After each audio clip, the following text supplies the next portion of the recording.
these should be our seats. Come on, let's sit down.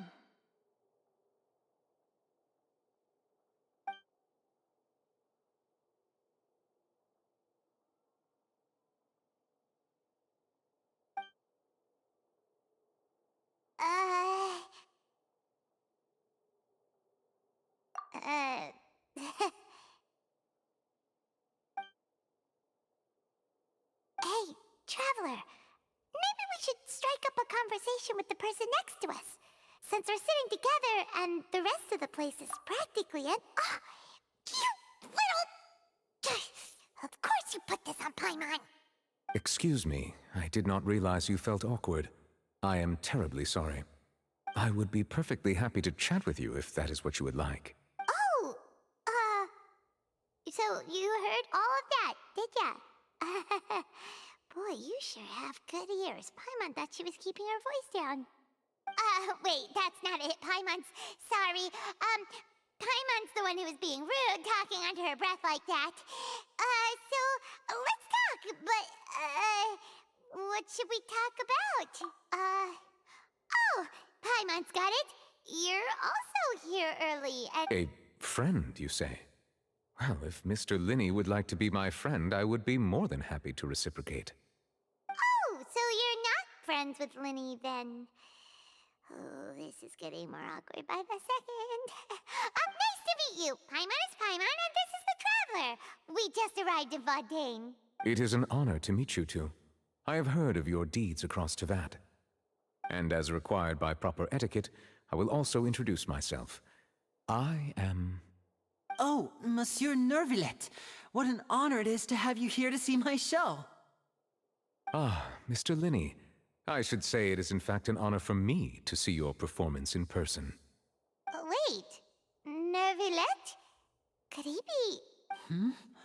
I saw you all chatting just now, but it seems you still don't know who Monsieur Nervillet is. Allow me to introduce you to Fontaine's Chief Justice. That seat is always reserved for him. It wouldn't be too much to say that he's the symbol of justice and honesty here in Fontaine. Whoa! Sorry for being so rude just now. Paimon had no idea you were such an important person. No offense taken. Being Chief Justice is merely what I do for work. Nearly every person has their usual reserved seat, so I'm not so special, really. And by the way, I should probably let you know, even though I would prefer not to, there's someone sitting up there in the VIP seats that has been striking a pose for quite a while now. I believe she is trying to give you a most elegant and impressive first impression. So I think you should take notice of her sooner rather than later, otherwise she may become flustered.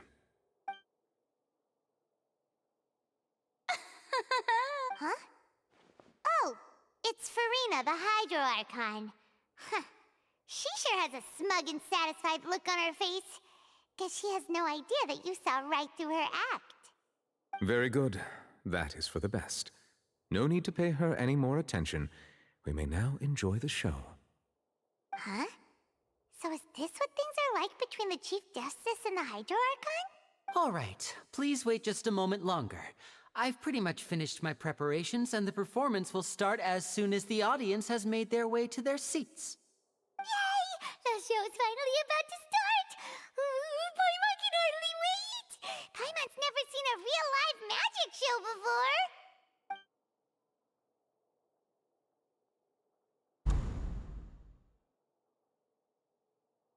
Oh! They're dimming the lights! The show must be starting!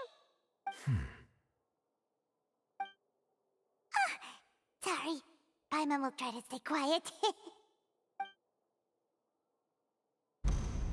Welcome, one and all, to the Opera Epiclese. I am the star of today's show, Linny. And over here is my sister, Lynette, who will be working as my wonderful assistant. Please, let's give her a warm welcome. Hello, everyone. I know she may seem to be a little sleepy right now, but that's just a sign that she's nervous. Whatever. Now, some of you may be thinking, Two vision holders who can freely manipulate elemental powers performing magic is not true magic at all. So, I would like to take a moment to assure you that elemental powers will have nothing to do with what you will witness on the stage today.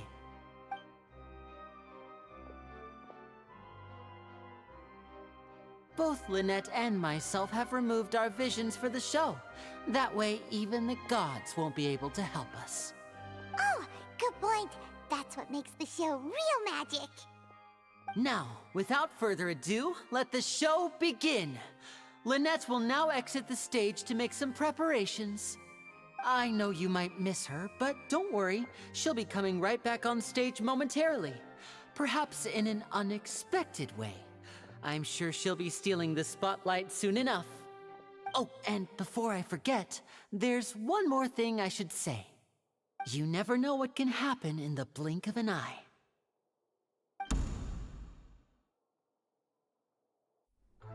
A magician's greatest skill is making things disappear or appear. The possibilities are endless.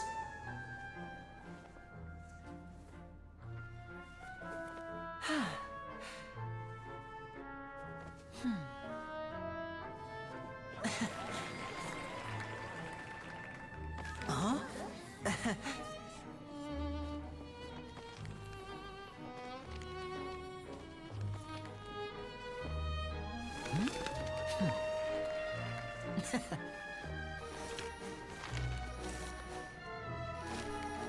But this isn't what you came for.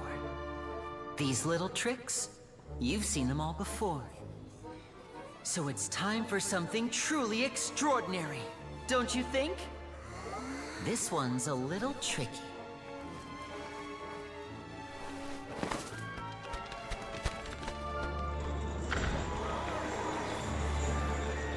Using this water tank, I shall make my sister vanish completely, right before your very eyes.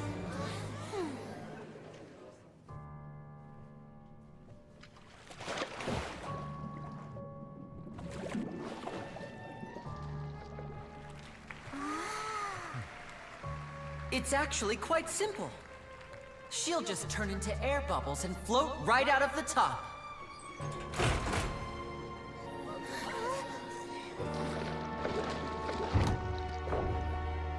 Oh no! I told them to check all the props carefully. With the lid on, even air can't escape. An amateur magician would be getting very nervous right around now. Luckily, it's me on stage, so let me show you what a true virtuoso can do.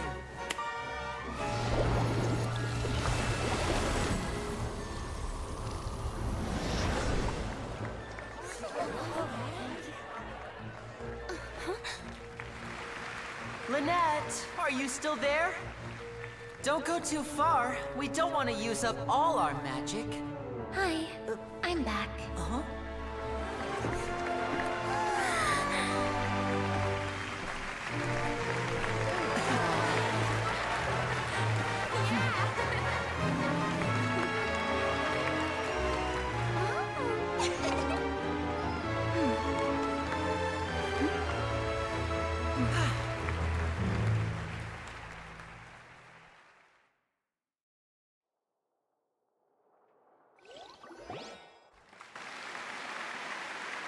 Whoa! What in the world just happened? How did he do that? Paimon didn't seem to do anything. Wasn't Lynette inside the water tank? How did she disappear and then reappear out of nowhere? If we could see easily through his tricks, then that would mean that his skills are still lacking. To appreciate magic, you should focus on the show happening on stage, rather than getting caught up in trying to see that which has been intentionally hidden. Guess you're right. Paimon couldn't believe her eyes when Lynette reappeared. Amazing! Thank you everyone. I'm glad you enjoyed that performance. But our magical journey has only just begun.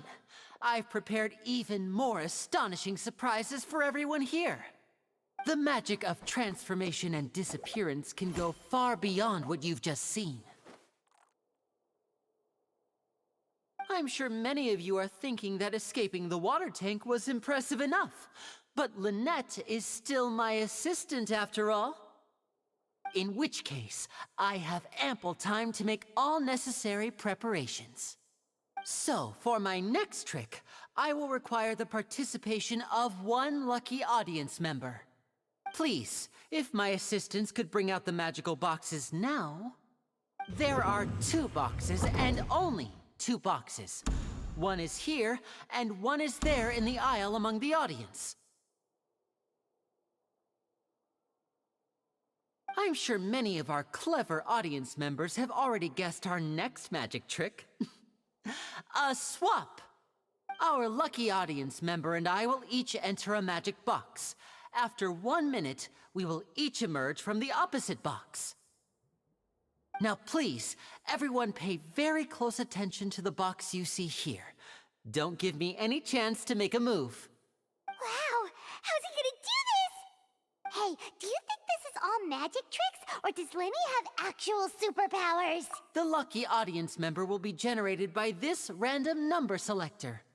It selects numbers entirely at random. Even I don't know who will be chosen to participate. Now then, let's begin. Let me see. Oh, row 7, seat 3. Congratulations! You now have the chance to experience magic firsthand for an entire minute. Please, come forward. My assistant will take you beside the magic box.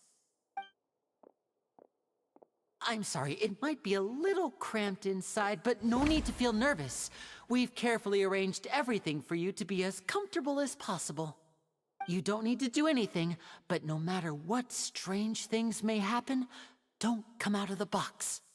If the magic is interrupted, who knows where you might end up? You might even find yourself in the Fortress of Meropide. Oh, okay. All right. Before I enter the magic box, there is one more thing I need to ask the audience to do. Could you all give me a countdown? Like this. 60, 59, 58. Just keep counting down. You can go a little faster or slower if you like. I won't be able to see anything in the pitch-black box, so I'll be relying on your voices to know when time is up. Oh, and no tricks now. If you quickly count from 60 in just 30 seconds, then I'll be in a tough spot. Ooh! Paimon kinda wants to count faster after hearing him. No, that won't do. I can see it in your eyes. You still can't be trusted. Let's practice together. Come on, repeat after me. 60. 60, 59, 58! That's right, perfect. Keep it going. All right, I'll see you all on the other side once you've finished counting. 54, 53, 52? Why aren't you counting, Nervalette? I am counting in my head. I think things are exciting enough in here as it is. Merely a consequence of my identity and personality. Do not worry about me. Just enjoy the show. Oh, all right. You look so serious that Paimon thought you might be feeling uncomfortable. 40, 39, 38! Mr. Linney, are you all right in there? Is everything ready? Yes, I'm fine. I'm just double-checking the direction of the magic. It would be a disaster if we get sent to the wrong places. For example, mid-air right above the audience. Even though he's saying that, Lenny doesn't seem nervous at all. What was that noise? Did you hear it too? Not sure. Anyway, it doesn't seem like anyone's worried about it. 25! What's wrong, Mr. Linney? I seem to have accidentally knocked over a decoration. I'm trying to fix it, but it's pitch black in here. I can't tell left from right. Never mind the decorations. There's no... No, that's unexpected. 19! It seems things aren't quite going as planned. It feels like you're all starting to count faster, but that's all right. I know it can be tiring. 10 seconds and change is still plenty of time. 10! Almost there now. Whew. Swapping 2 people is harder work than you might think. Even a master magician like me can't guarantee I'll get it right the first time. Hey, wait! Is this the back one? I can't tell. They both look the same inside. Huh? No, that's not it. I'll try again. 7, Hey, slow down! Honestly! 5, 4, 3, Whoops! That doesn't count! 0.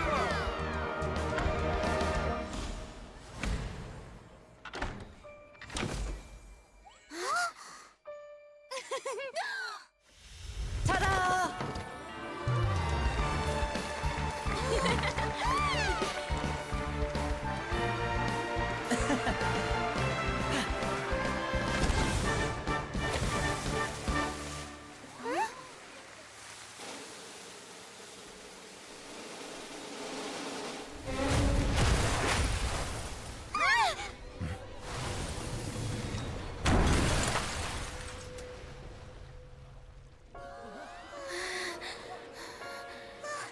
What happened?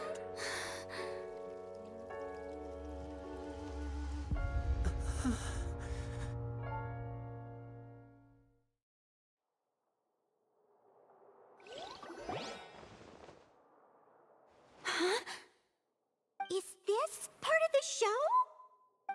Mr. Lenny, you're going to use magic to fix the stage now, right? What happened? Oh no. Maybe this isn't part of the show. The girl was still in that box, right? This performance is over. Medical staff with me. Guards, secure the scene and detain all the performers. Seal the exits. No one is allowed in or out at this time. Yes, that's right. If this was just an accident, then we must investigate the cause. But if this was all part of some scheme, then those accountable will not escape the judgment of the God of justice. No need to be alarmed, you two. We'll get to the bottom of this soon enough.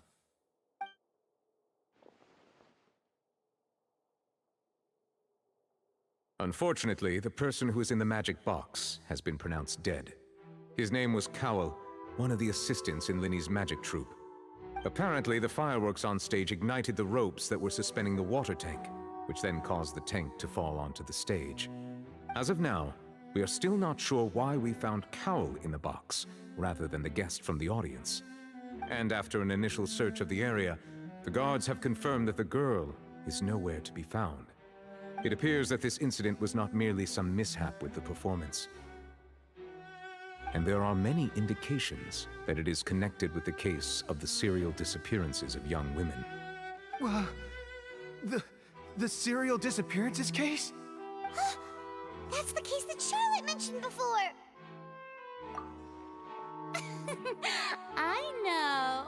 I know the truth. I can see through the whole thing. Really, using such a shallow and obvious mystery as his finale. Did he really underestimate us that badly? I say that our powerful magician, Mr. Linny, is now the prime suspect for the serial disappearances case. Huh? Why me? This whole thing was an accident. No, this all occurred during your magic show, did it not?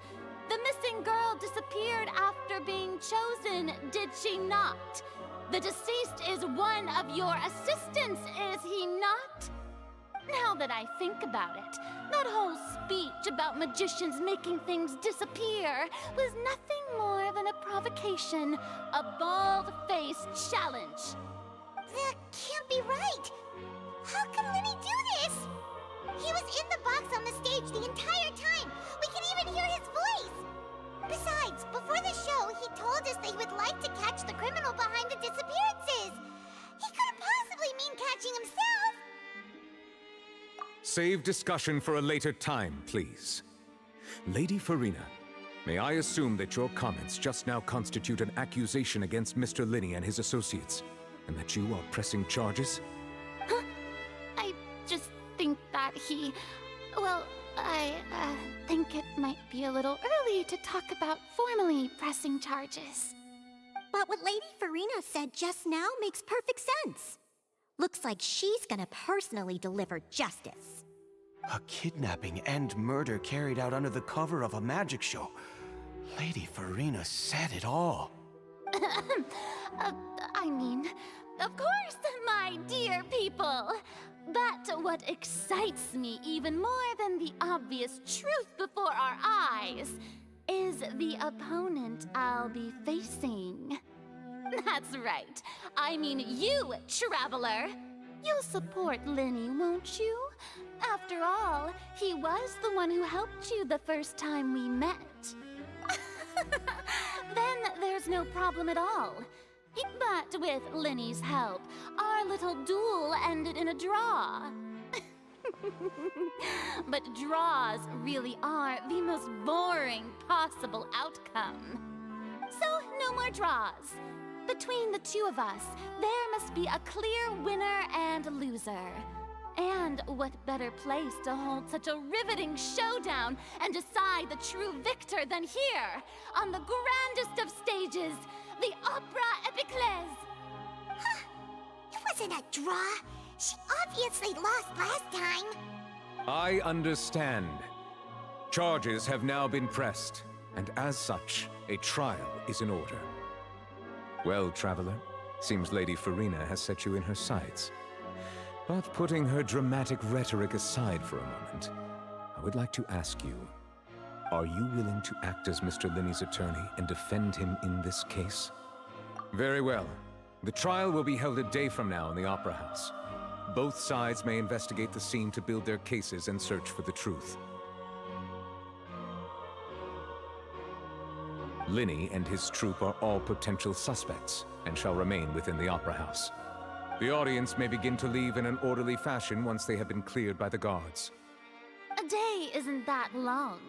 Let's see what kind of case this big-shot Outlander can build in such a short amount of time. I'm really quite looking forward to hearing it.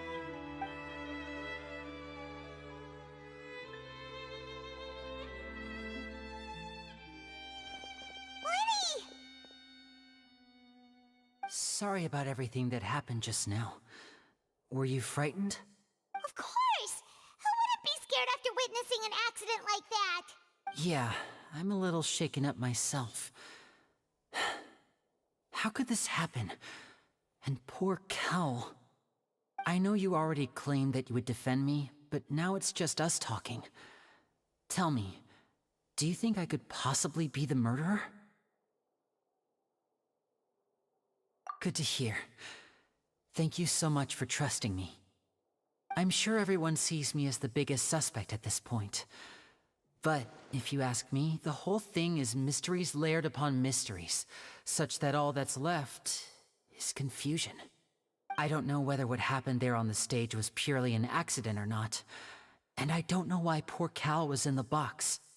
As for how that girl chosen from the audience could suddenly disappear, I'm afraid I don't have any answers either. If someone tampered with my performance, then we need to figure out what they did. Even a skilled and knowledgeable magician like myself couldn't pull all that off in just 1 minute. Which is precisely why we need to investigate! As this book says, the impossible could not have happened. Whatever happened must have been that which is possible. Paimon bought them when we were reading at the bookshop in the city earlier. Pretty cool, huh? Don't worry, Paimon used her own savings to buy them. It wasn't from our travel funds. I think they look cute on you, Paimon. You have good taste, Lynette. That's the right attitude. Feeling depressed isn't going to help me now. I need to get back to my normal self. But with the guards watching our every move, it's going to be especially difficult for Lynette and I to prove our own innocence. Good thing you agreed to be our attorneys. Thanks for that. We'll be counting on you. Yes, thank you so much. Yeah, just leave it to us. Oh, since we're going to start investigating, Paimon has a question first. Where did Lynette go during the performance? Ah, well, I'm afraid that would involve some of our essential trade secrets as magicians. The secrets behind our magic are past saving, Linny. I suppose you're right. The truth behind our tricks is going to be important evidence that will be weighted during the trial. 'Tis truly a pity. As a magician, our magic show is a work of art. We've poured countless hours and spared no effort in perfecting it. But if revealing our secrets will help you uncover the truth behind what happened, then it will be well worth it. We should go somewhere else if we're going to discuss our magic tricks. We'll go speak with the guards, and in the meantime, you can go investigate the stage and the seating areas. Alright, let's go have a look while the investigation teams are still here. Detective Paimon is on the case!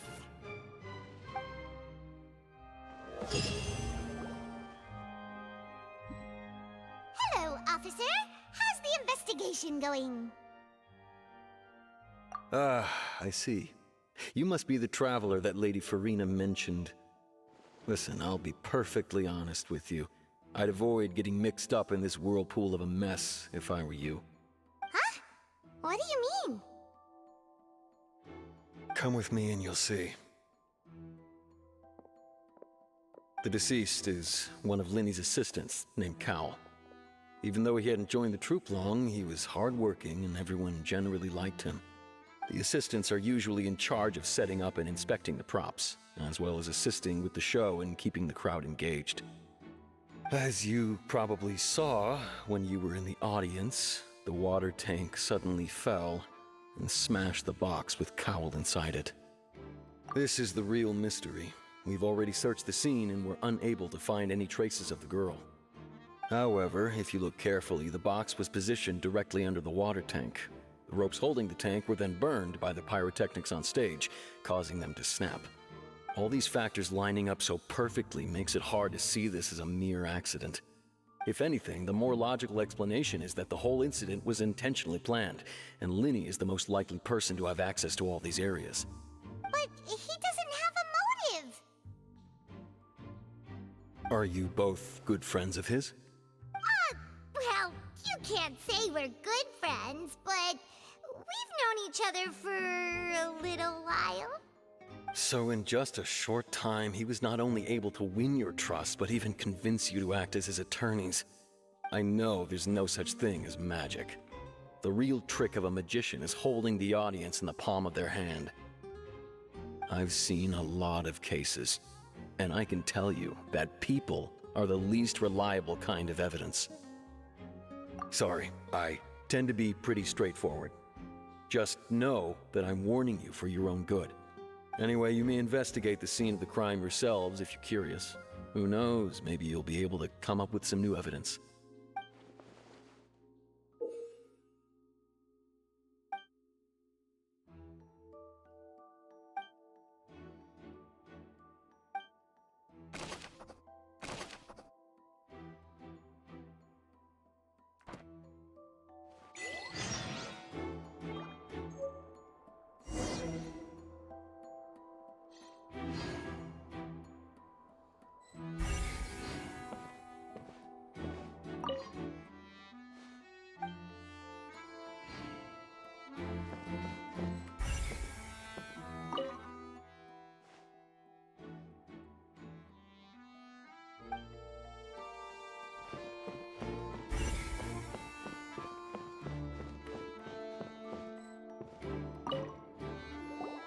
Hello there. What are you investigating? Oh, this location has also been cordoned off because the Magic Troupe members are currently considered prime suspects. The investigation team is still collecting evidence. The seats were all booked in advance, so we were able to deduce the missing woman's identity by checking the guest list. Sure, it's not like this is confidential information. We will publish it later anyway when we petition the public to help us find the missing person. Her name is Halsey. She's a painter from Fontaine who's made a bit of a name for herself. Apparently, she wasn't a regular at the Opera House, but she'd been feeling some pressure with her work lately, which made her decide to come see the magic show. The Magic Troupe members all claim not to know her. We have looked into her social connections. It seems that she has no personal grievances or conflicts of interest with the suspects. Simply put, she wasn't related to the Magic Troupe at all, which matches the features of the previous serial disappearances. Were the victims of previous cases also chosen at random? That's how it seems to us, in any case. Apart from the fact that they were all young women of around the same age range, there really weren't any other connections between them. Okay then. No need to be so formal. If you do happen to see the missing girl, please be sure to contact us. It is of utmost importance that we get to the bottom of these disappearances.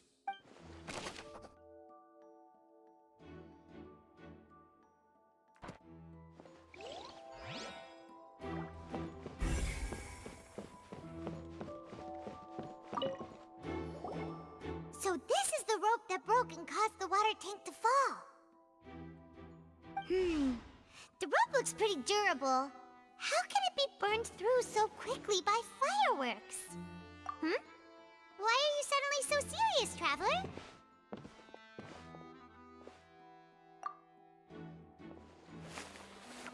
Whoa. Look! This bit is made from different material! Most of it was burned away, but there's still a little bit of it left.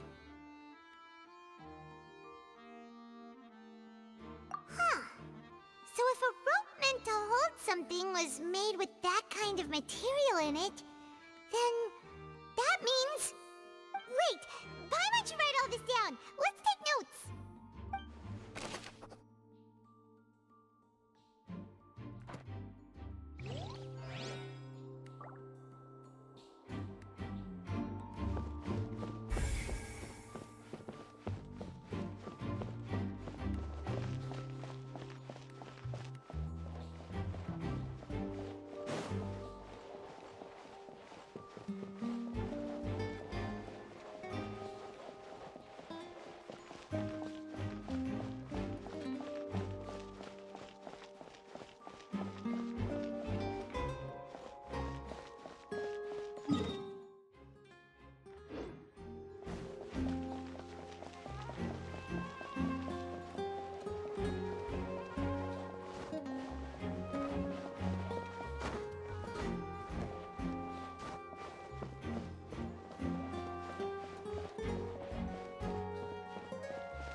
Lenny's still talking to the guards.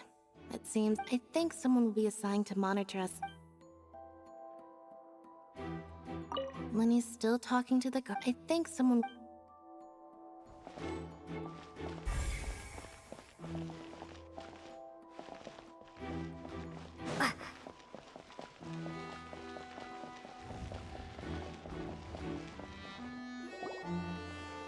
Hey, you! Yes, both of you! Over here! I've been keeping an eye on you for a while now. Huh? You mean us? That's right. If I'm not mistaken, you're also among those who wish to cut down the thorns and pursue the truth. No? And by the looks of it, you're not from Fontaine. Well, you're right on the more about that one, but who are you? Have you never heard of the Spina di Rosula? From mediating disputes and providing protection to solving conundrums, you name it, Spina di Rosula does it. And I, Navia, have the honor of being its renowned president. Though those who play by our rules call me boss. I'm Silver, her attendant. Pleased to meet you. And I'm Melus. Demoiselle's various daily needs and affairs are under my purview. Huh? Boss? Demoiselle? What gives with the names? Well, I am the second generation president. Malus and the others are still used to my previous title. My apologies, Demoiselle. Should you prefer, boss, I will endeavor to use that instead. No need. You don't have to call me boss. Just Navia is fine. Okay, if you say so. Not that we're members of Spina di Rosula anyway. All merely trifling details. Never mind. Now, back to the situation at hand. That's right. I've always kept an eye on the serial disappearance cases. My interest stems from a matter back from my father's time. Judging from the look of things, I find Linny an unlikely mastermind. Really? We think so too. That's why we're looking for clues now. But how did you come to that conclusion? Intuition, naturally. My unparalleled intuition. Farina sure was quick to point the finger at Linny without any decisive evidence whatsoever, wasn't she? But that's not uncommon for her. If you remember, the Justice had to interrupt her and ask if she was pressing charges just to keep her from getting carried away. Anyway, a trial begins the moment someone levels charges. And, of course, there was no way Farina was going to back down in that situation. Sounds more like you just don't trust the Hydro Archon. Well, what's your opinion? All right, I've answered your question. Now, it's time you answer mine. Wait a minute, did that answer count? Well, I say it does. But don't worry, you won't hear any pointless questions from me. In your opinion, do you think it's right to treat a trial like it's an opera? Well? And why would that be?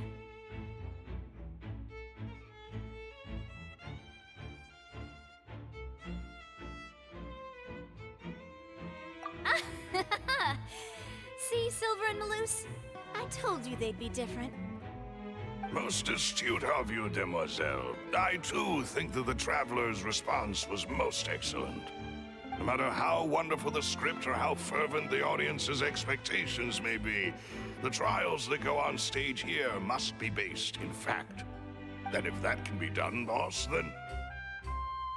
All right, that's quite enough, Maloose. Anyway, now, I need to make some preparations, following which our joint investigation shall commence. You two shall be my assistants. Wait! Since when did we become assistants? Oh, well, I can be the assistant, sure. Or your companion, if you like. I'm really not that fussy. That's more like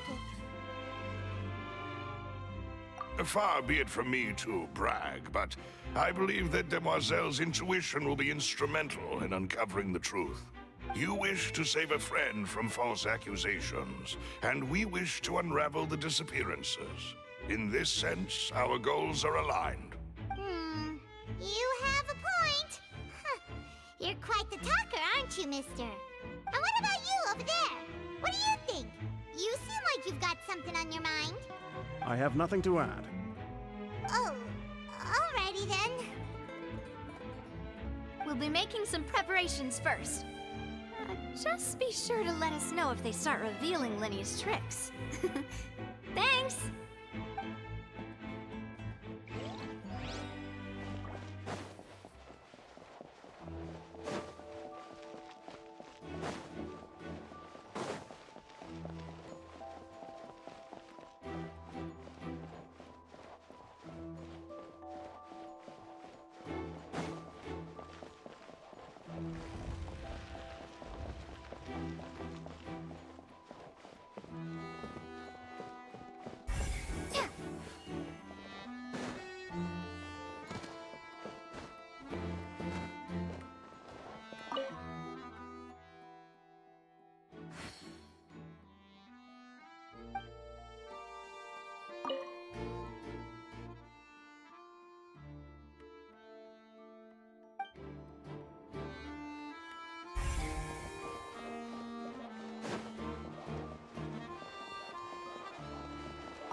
I see that you're investigating the area.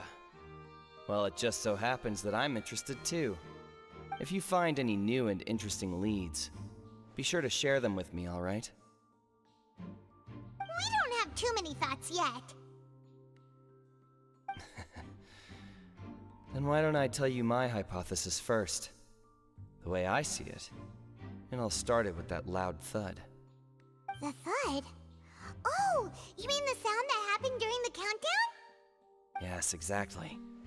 It wasn't terribly loud, but I suspect that most people heard it. It's just that everyone was awaiting the results of Linny's trick with bated breath, so no one paid it much mind. But now that the incident has happened, the thud has become an important clue. That makes sense. So, what do you make of it? I'm of the opinion that it may have been the sound of Linny's accomplice. Lynette, perhaps.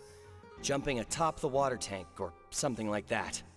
And when the pyrotechnics went off, she cut the rope, sending the water tank crashing down. Wait, wasn't the noise we heard too loud for that? Perhaps the balance wasn't right, leading to a particularly rough landing. Oh, that's true. I suppose I must reconsider. That does remind Paimon, though. What was with that sound?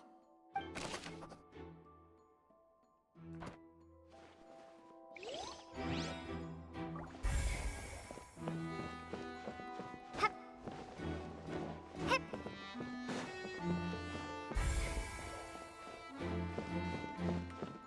Hup.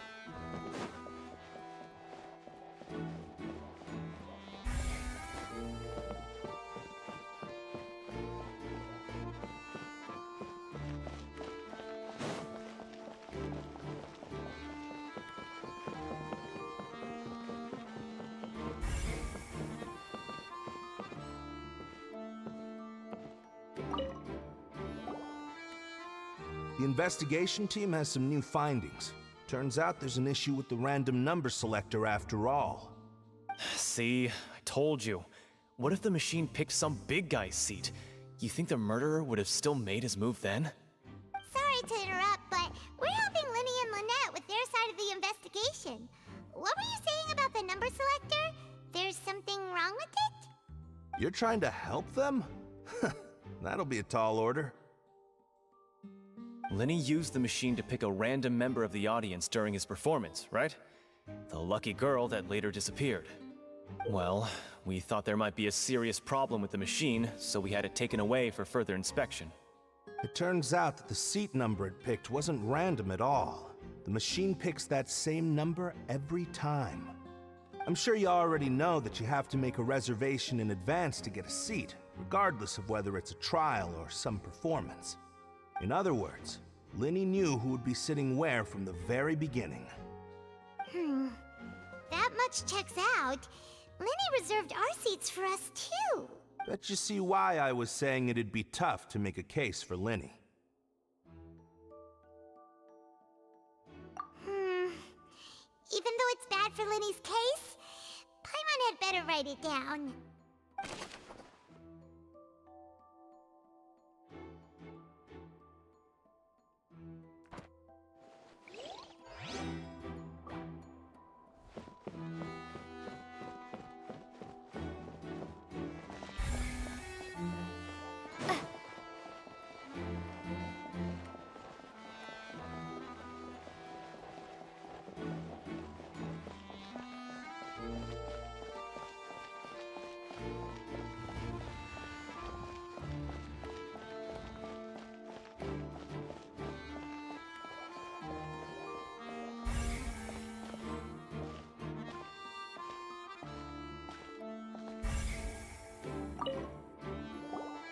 Sorry, but no one can freely enter or exit the Opera House at the moment. If you wish to leave, you must register your identity with us first. No, we're not leaving. We're representing Linny and Lynette as attorneys, so we're investigating the case. Were you always guarding this entrance? Yes, after the Chief Justice gave the order, everyone coming in or out must undergo a strict inspection. So, the missing girl couldn't have left from here, at least not from that point on. I doubt there was much opportunity then either. How can you be so sure, Well, because I was in charge of security near the entrance at that time. I couldn't see Linny's performance from here, which was quite a shame. Just my luck. But still, I did not abandon my post, and I stayed put no matter how loud the applause was. If someone had so much as even approached the door, I would have noticed it, let alone if they had tried to leave. We Melazines are good at that sort of thing, you know. So, it's safe to say the girl couldn't have left through here. Alright, thank you for your help. This'll be useful info.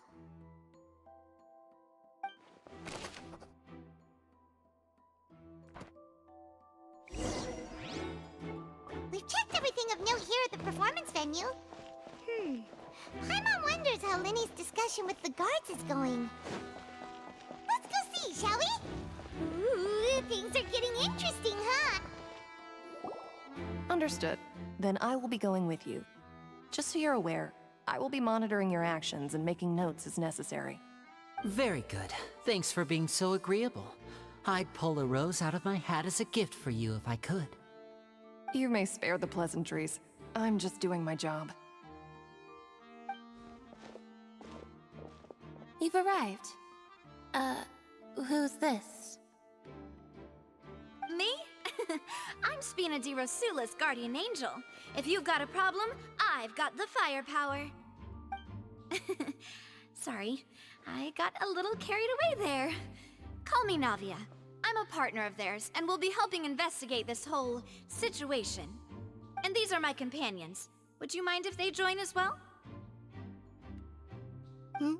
Fine by me. Oh, new helpers? I would be most grateful. Well, let's just say we're tagging along. It's not every day you get to see the secrets behind magic performed on such a large scale. I appreciate your kind interest. Come with me. We'll be heading below stage. Huh? Below stage? Yes, a world of secrets is hidden beneath this magic box, prepared specifically for this switcheroo trick. But before I reveal everything, you should have a look first. Notice anything strange here?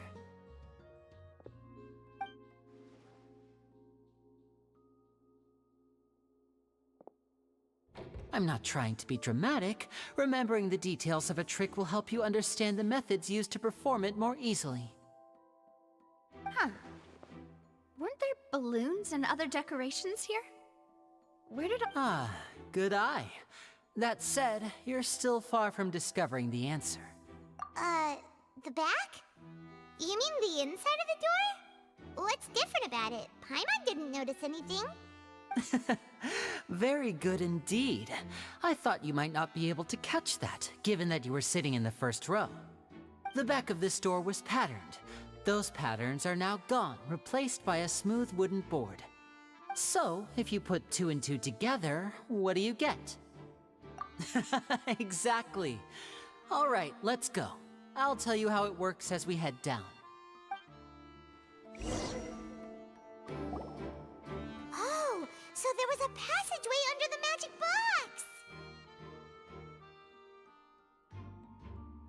box! I knew you'd figure out most of it as soon as you saw this. The 2 magic boxes are positioned right above the 2 entrances of the tunnel.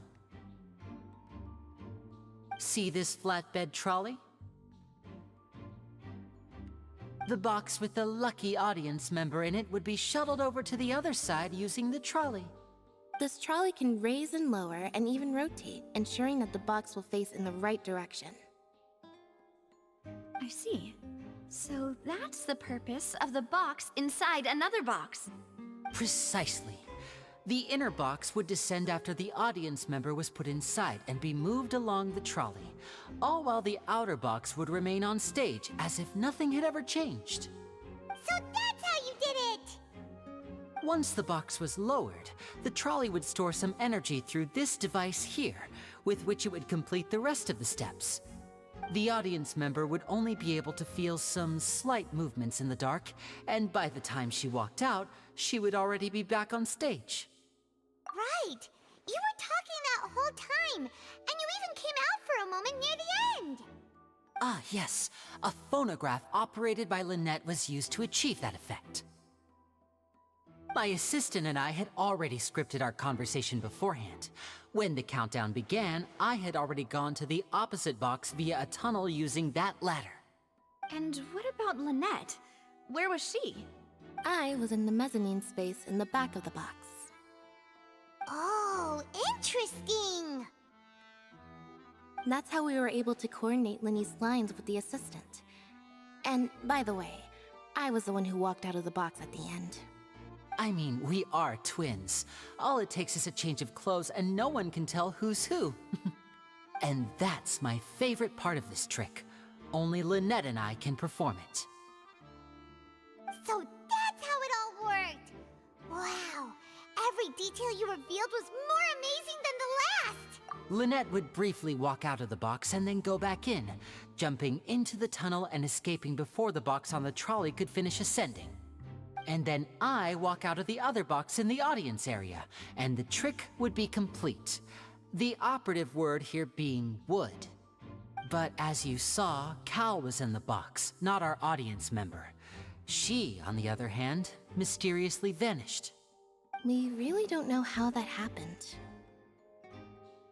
If not for that interlude, this would have been an astonishing trick. I probably never would have figured out how you pulled it off. And yet, to think that someone was able to use this magic trick to commit a crime. Could we have a look around? I think we can come up with some more leads. This is the scene of the crime, so Linny and Lynette are not permitted to stay here. I'll escort them back up. Yes, of course. No need to be so strict now. I won't disappear into thin air, you know. Thanks, everyone. We're counting on you.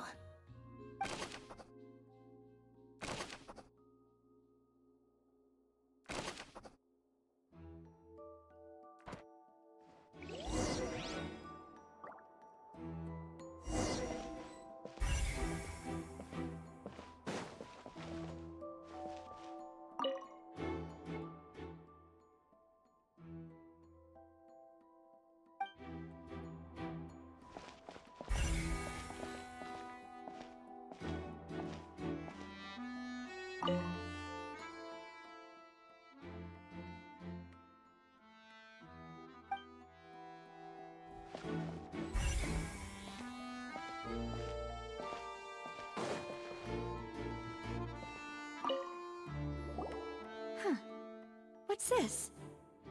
Looks like a hook tied to the end of a rope. Huh? There's all kinds of odds and ends here. Perhaps it was a prop for a different trick. But why would it have been left here? Whatever it is, let's make a note of it first.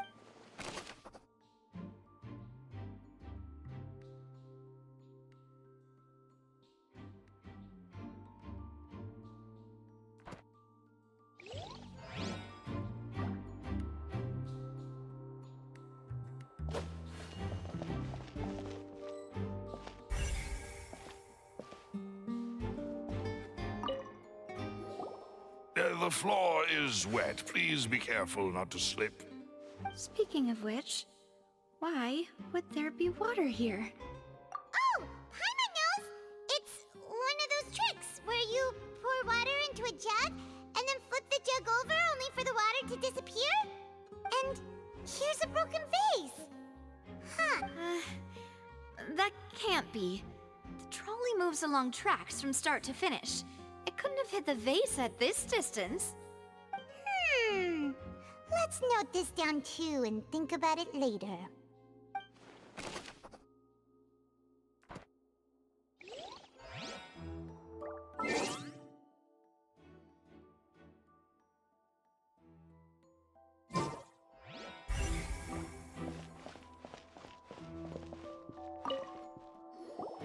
Oh, these are the clothes that the lady chosen from the audience was wearing, right?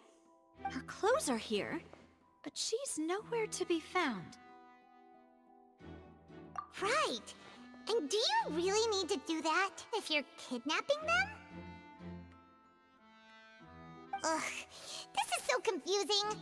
Paimon doesn't want to be a detective anymore.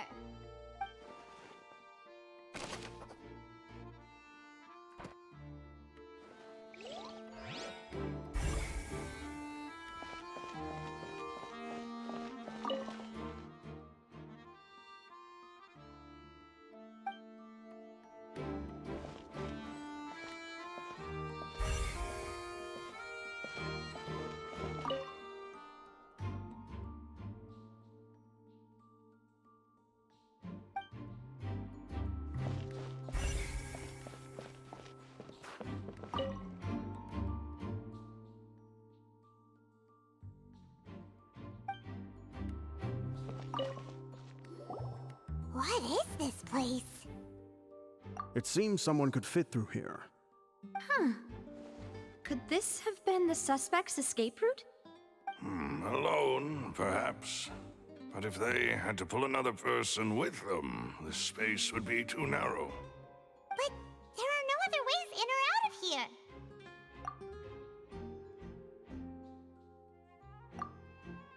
Oh, you're right! Let Paimon write that down.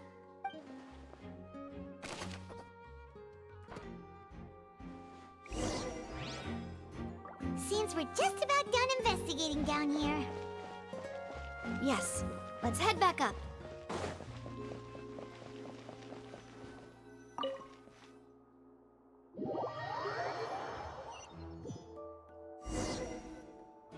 Well, we've ascertained the state of the crime scene. Let's find a place to sort out our findings once Malus returns. It seems to me that there are several things that don't add up here. Apologies for the wait, demoiselle. So, what did the guards say? Did the criminal escape through the vent? They believe the odds of that are very low, since the vent leads to the Opera House's basement. The guards have checked the area carefully. No one left through the basement during the performance or after the incident, and no one was found hiding there. So the tunnels become like a secret chamber then! You know, like the kind you usually see in novels! The plot thickens. Halsey's disappearance and Cowell's death are both quite inexplicable. No wonder Farina was so confident in her accusation. All the current evidence points toward Linny and Lynette. In other words, the charges are very likely to be upheld unless we make some considerable progress. Charges and then trial. So if the charges are upheld, they'll announce a sentence? That's right. This is how a trial goes in the Opera House. During the proceedings, the Chief Justice and the Oratrice will hear statements from both sides. That's right. This is how indemnitium is produced. The statements from both sides, the defenses from attorneys, witness testimonies, and even the audience's emotions will all be projected on the Oratrice. To put it simply, it's as if the Oratrice has its own will, and is a judge in its own right. This also precludes any kind of favoritism on the part of the Chief Justice. Not that this has ever happened anyway. Once both sides have finished speaking, the Chief Justice will make his final decision. This, too, will be used by the Oratrice as a reference. Then, finally, the Oratrice will be consulted by officials. The result it returns is the will of justice itself. Huh? So that machine is the one that actually decides? Paimon thought Neuvillette called the shots. In practice, there is very little difference. Both have always come to the same judgment, which is why people have great faith in the Chief Justice. Ah, yes, the guards also asked me to convey that none of us will be allowed to leave this place before the trial. Huh? Why? Because we've chosen to act as the twins' proxies. That makes us persons related to the case. They're concerned that we might be colluding with outside parties, or that we might find outside help to disrupt the case. And even if that were not so, it could prove problematic if we happen to spread key information about the case ahead of time. I'm ready to break out at any time. Whoa! There's no need for that! Paimon thinks they have a point. That said, are they providing food?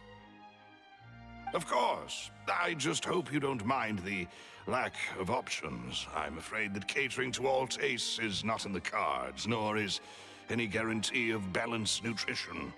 In that case, let's just sort out our findings together here. Pity. I was hoping to take you to try some of Fontaine's famous desserts, too. I mean, what better way to properly think through our findings than over some tea and sweets? Huh. Breaking out suddenly doesn't seem like such a bad idea after all. Just kidding! What do you mean, no snacks? Of course we'll have snacks. If we cannot buy some, then we'll simply make some. Huh? Here? But how? Understood, demoiselle. Everyone, please come with me.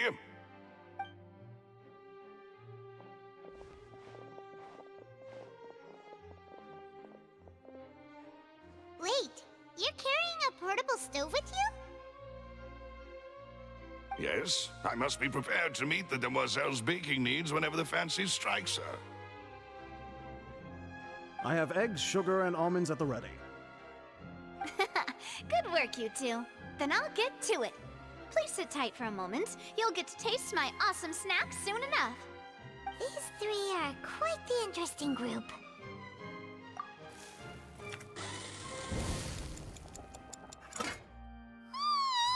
And Paimon thought it smelled good while it was still in the oven! Oh, it's even better now. Paimon can't stop drooling. From the way you had these two guys carrying all that stuff around, Paimon thought you'd have them do more during the baking process. But you ended up doing the entire thing by yourself. Beating the egg whites, grinding almonds, everything. I was applauding. And I was giving encouraging smiles. Paimon was just thinking, aren't you worried about getting your fancy dress dirty beating egg whites and baking like this? Well, I don't think it's carved in stone anywhere that fancy ladies can only read books, sip tea, ride horses, and play the piano. I just really enjoy making snacks. Don't underestimate beating egg whites, by the way. It's a real arm workout.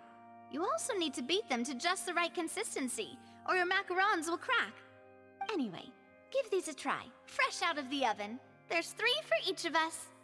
Only 3? Well, eating too many sweet treats might send all that sugar to your head. You wouldn't be able to think clearly about the case on a sugar rush, would you? Tea is ready to be served as well. This is Demoiselle's favorite, strong black tea with a floral fragrance that clears the mind and lifts the spirit. No need for concern, I'm merely doing as I should.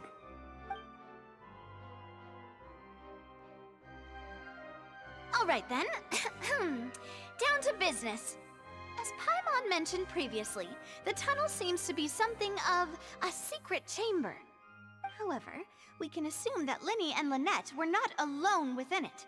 Some criminal also occupied its sealed confines.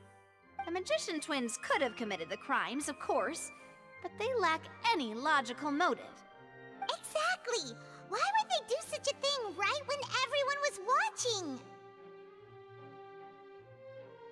The flower vase and the thud we heard during the performance could indicate some altercation between Halsey and the criminal in the tunnel, resulting in the shattering of the vase, the discarding of her clothes, and her abduction. Perhaps the criminal thought that since she was chosen from the crowd, she would be too easy to identify if she was still wearing the same clothes. Paimon thinks that makes sense, but the real trouble is... True. None of the clues we found thus far support the existence of this third person. But the only people left to consider are both technically victims, whether it's the missing girl, Halsey, or poor Cowell. Huh. Could Halsey have secretly made modifications to the magic props in order to murder Cowell before making her That's right. And even if she had tampered with the setup, she would need to understand the entire trick to pull it off. Nor does she have any motive. The guards said that she has never had any dealings with the Magic Troop's members. Were we not thorough enough in our search? From the sound of things, this is turning into an impossible case. Your macarons are amazing, though, Navia. They smell great! They are my specialty, after all. And I see you've already had 5 of them. What? 5? Oh, that can't be right. Paimon only counted 3, honest! Please don't worry about it. At my age, a few less sweets might actually be a good thing. No. Being greedy is one thing, but Paimon knows how to count. Besides, Paimon knows that if she ate too many, then others wouldn't have enough. Wait, even you don't believe Paimon? How could you? If Paimon ate those 2 extra macarons, then may they turn into stone in her stomach! All right, we get it. Well, I suppose one of us might have gotten too engrossed in our chat and eaten them by mistake. No big deal. Maloose, set up the stove again if you would. Huh? May making sure everyone gets 3 macarons, of course. Exactly. We don't want to trouble you. As you wish, demoiselle. And I have the egg, sugar, and almonds. Well, this really is your hobby, huh?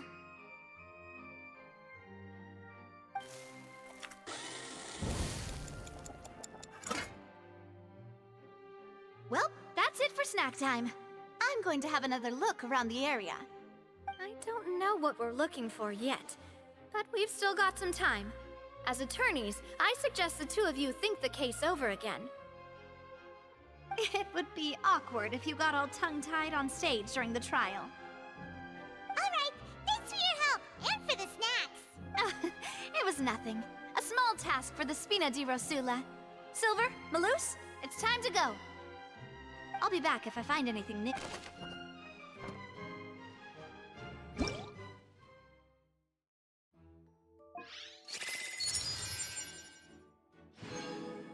All right, it's time to put our head...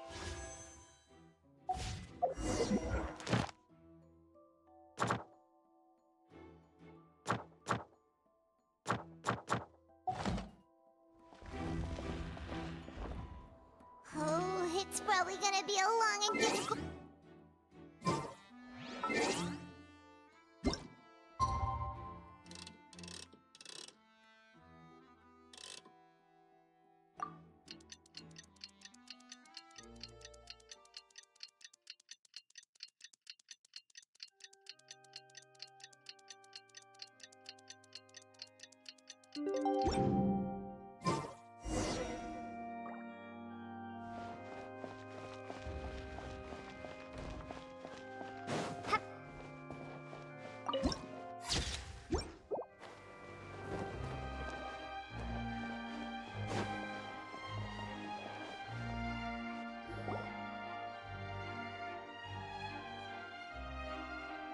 What do we do? The whole situation is so confusing. Good plan. Impossible things don't just happen. We'll get to the truth one way or another. Just relax. Even if everyone else suspects Lenny and Lynette, at least we will be supporting them from the stands. Besides, I doubt Farina understands any more about what happened than we— Thanks, Navia. Well, we'll be going then. Best of luck to you.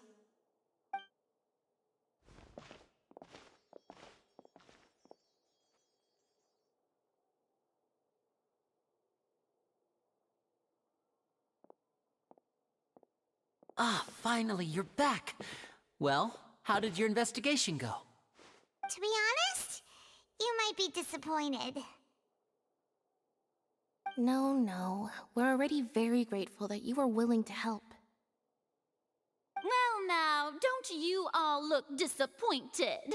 Don't tell me that your investigation came up empty-handed. That was to be expected, of course. The guilty can never produce proof of their innocence. But don't let that stop you.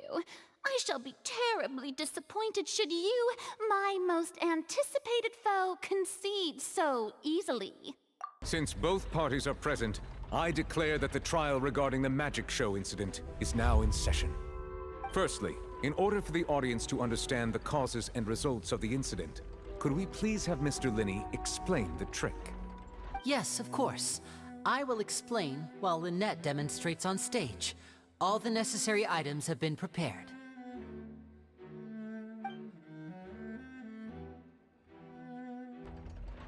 Thank you, Mr. Linney.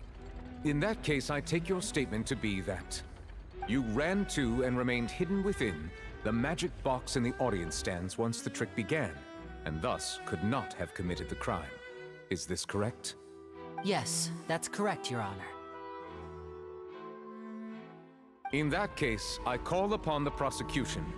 Lady Farina, do you wish to refute his statement in any way? Why, of course I do. Allow me to take the first shot and break this case wide open. Mr. Linney is clearly lying. There is no way you could have been in the box the whole time if you were to abduct Halsey and murder Cowell. In fact, I'd say you were hardly in that tunnel at all. That is simply your hypothesis based on the presumption that I'm guilty. Oh, is that so? And if I may ask, what did you hear while you were inside your box? The roaring countdown of the crowd, of course. That's how I kept track of the time and built anticipation for the finale. And you didn't hear anything else at all? Nothing that might leave an impression of any kind? No, nothing. I see. But when the count reached 30 seconds or so, there was a thud. One so loud that I believe practically everyone heard it. Huh? Hey, hang on. Something's not right here.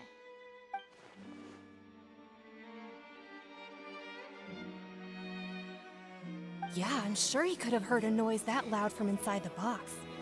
I was right by the box, and I definitely heard the thud. Look at those scales. Could those mean... Well then, ladies and gentlemen, allow me to use the words of the magician himself. You never know what can happen in the blink of an eye. Indeed, it seems his alibi can also collapse in the blink of an eye.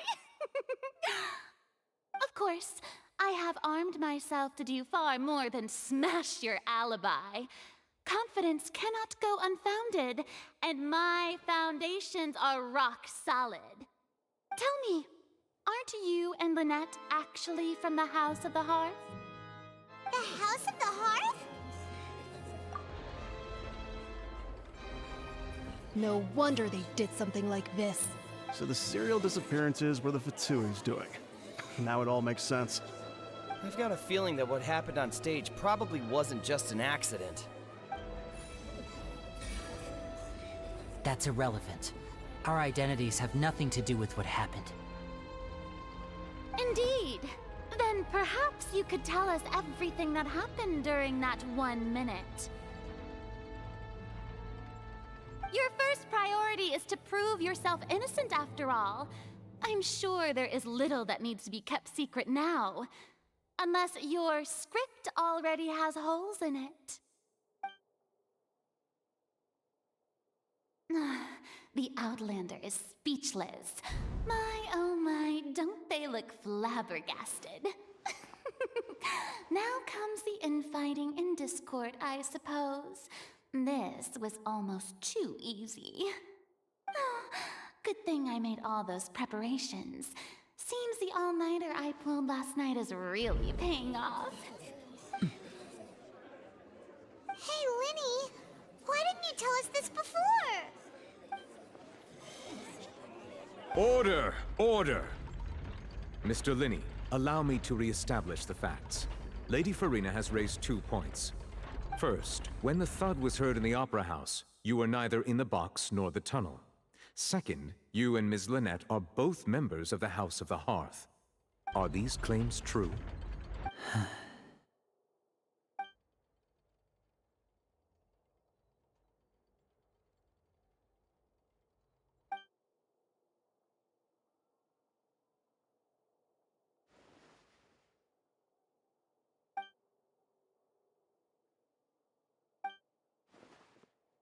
Please answer my question, Mr. Linney.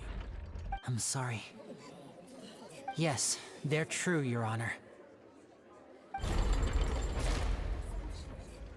I knew it! Well, that's it. We might as well move on to the sentencing already. What should we do now? Granted.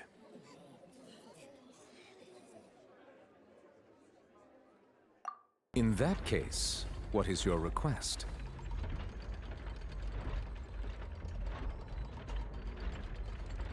Is that really necessary? They're already as good as guilty. The defendant deceived their own attorneys. What is there left to discuss? Order! Order, I say! Your request is reasonable, and we shall adjourn. This trial will reconvene in 1 hour. So you would stick to Mr. Linney's defense even after knowing what you do now? You certainly have more professionalism than I thought. In that case, my dear audience, Let's allow the joy of victory to steep for a little while longer.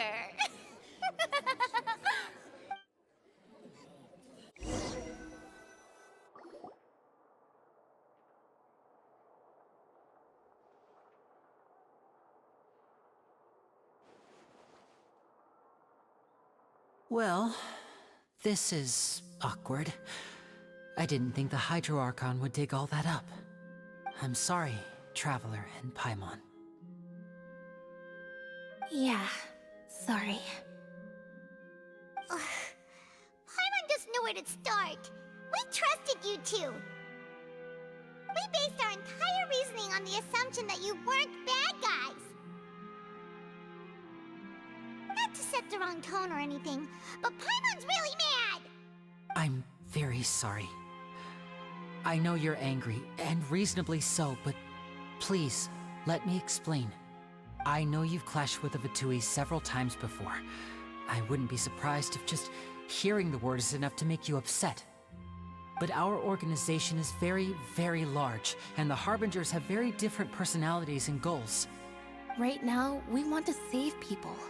As many as we can. That's right. I'm sure we're on the same page when it comes to this nation and the disaster that its people might face. I knew if it weren't for our respective identities, we could become good friends. That's why I didn't wish to flat out lie to you, but chose to hide some details instead. The truth is very important, but being completely transparent about everything would see us spending more effort than we need to. Right. So, you be the judge. Heck, if I were you, I fear that I'd even struggle to trust me at this point. You met a Fatus who works as a magician, a trickster by trade. All by coincidence, too. But still, I'm asking you to trust me. I am no criminal. At least, not in this case. Sorry. Please forgive us. Well, you both say that, but... Right, let's hear your answer first, and no lies now! Of course. I'll answer any question you ask. We've been trying to find out how the Oratrice operates. We want to know why it has a consciousness. Why can it deliver sentences accurately? During our investigations, we learned that the machine's core is beneath it. From that moment on, Lynette and I have been designing this box swap trick, with the objective of getting close to the core. Is that why you needed a whole minute? That's right. In truth, the audience would take about 75 seconds to count down from 60, while I would only need 15 to get to the opposite box.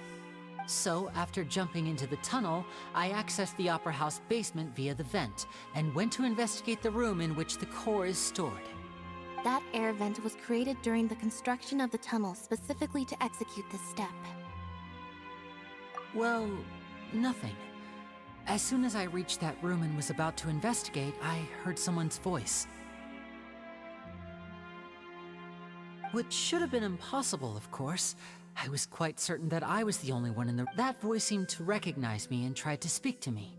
I chose to err on the side of caution and retreated the way I came.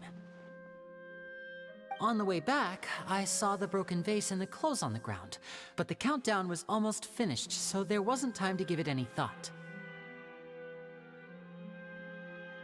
After that, the homicide occurred just as you saw. Well, that explains why you didn't hear the thud.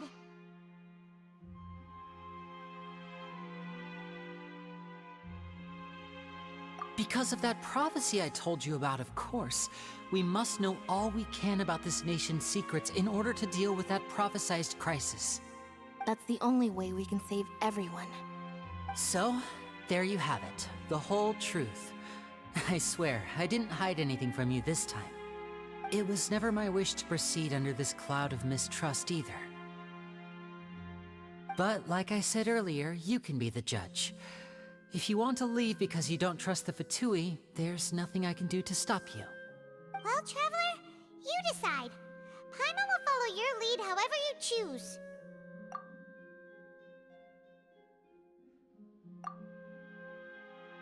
Okay, thank you. Thanks for giving us a chance. The current problem problem is that the scales are tipped pretty badly against you two. If we want to refute the Hydro Archon's accusations, we're gonna need a seriously watertight defense. Huh?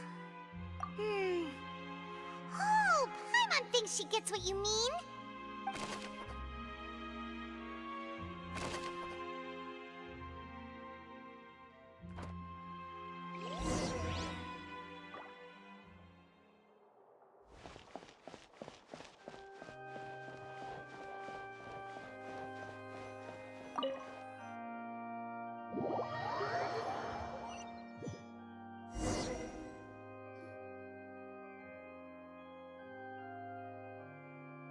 Both parties have returned to their positions. Let us continue the trial. When last we left off, Mr. Linney acknowledged the new evidence presented by Lady Farina as fact. Therefore, Lady Farina may continue stating her reconstruction of the events. That took long enough. Now then, if everyone would lend me their attention. At this stage, let's revisit that scene from Linney's perspective.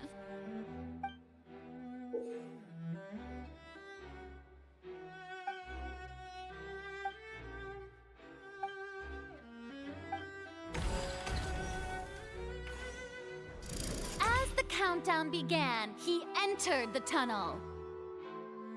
When the flatbed trolley passed, he opened the box and got into an altercation with Halsey. He did not realize that this sound could be heard by everyone in the opera house, which is why he claimed earlier that he could not hear the sound. Finally, he used the vase to knock her out, before making her change clothes to prevent others from recognizing her.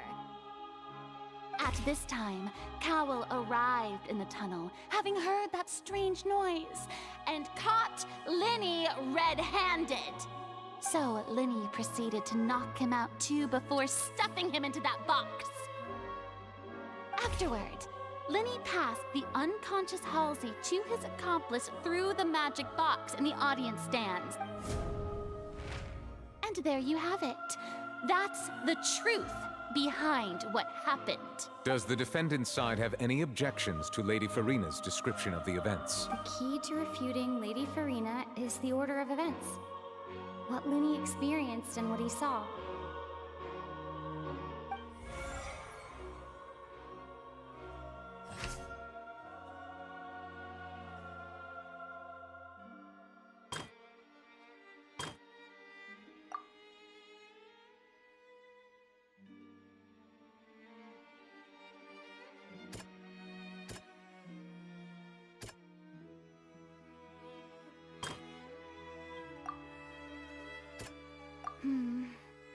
Seems this won't produce a particularly effective...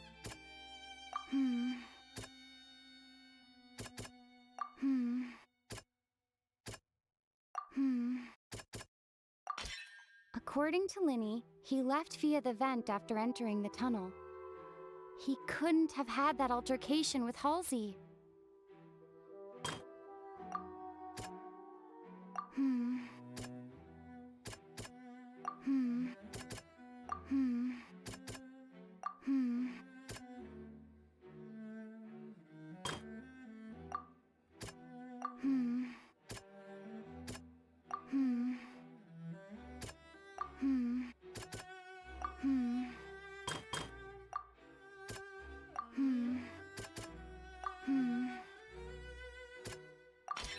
Linney did not take part in the underground altercation.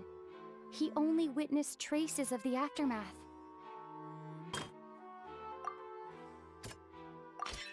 Linney went to the room that contains the Oratrice's core. This is the actual truth. Attention! Ace Detective Paimon has something to say! When the countdown started, Linney did indeed go into the tunnel. But he immediately used a vent to access the Opera House basement, which is where the underground core of the Oratrice is stored. Once he reached that area, he heard a voice in what should have been an empty room. Since he felt something was amiss, he returned immediately. The crime scene had already developed by the time he reached the tunnel again. And in order to complete the magic trick, he did not remain there for any length of time. Finally, he reached the surface, and that was when the accident happened from his point of view. Therefore, he's innocent!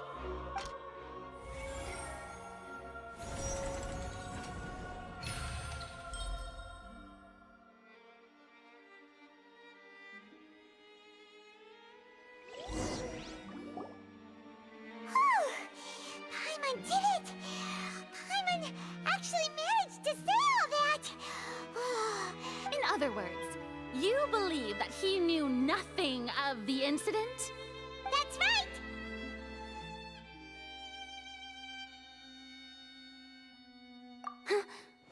My reasoning?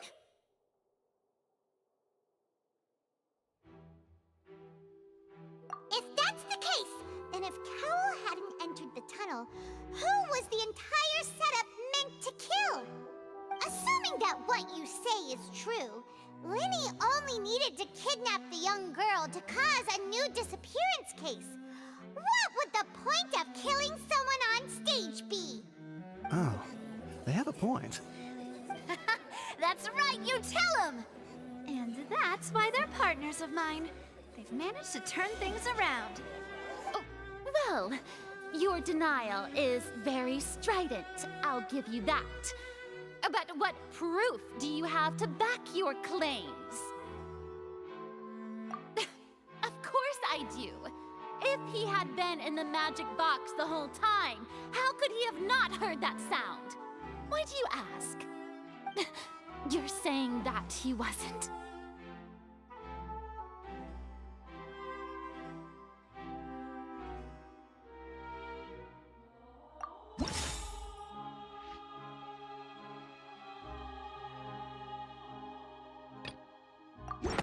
That's right!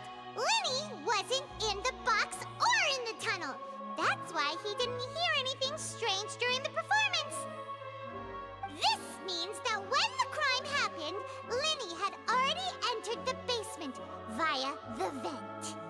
The same clue you used to disprove his alibi has now become the best proof! How do you like that? Well played. To think you'd use such logic. Well then, if it wasn't Linny who committed the crimes, then who was it?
Halsey is the missing person and an ordinary audience member. Or did she have her own scheme all along?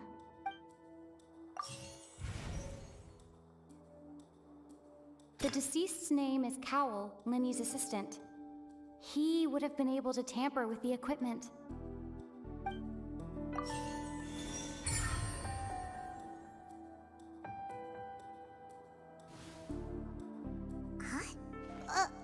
That can't be right.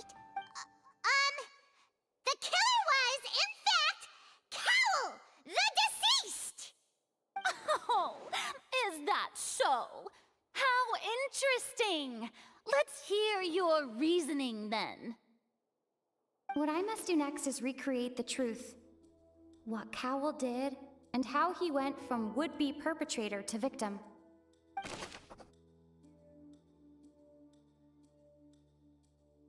Halsey's clothing was in the...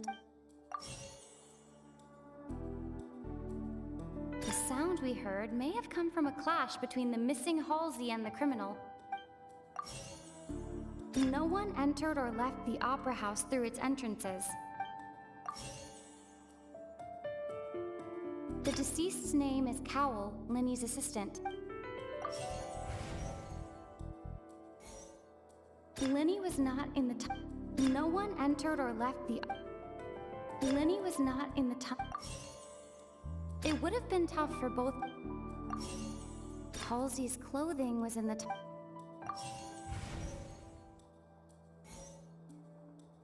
The deceased's name is Cowell. It would have been tough for both people. No one entered or left the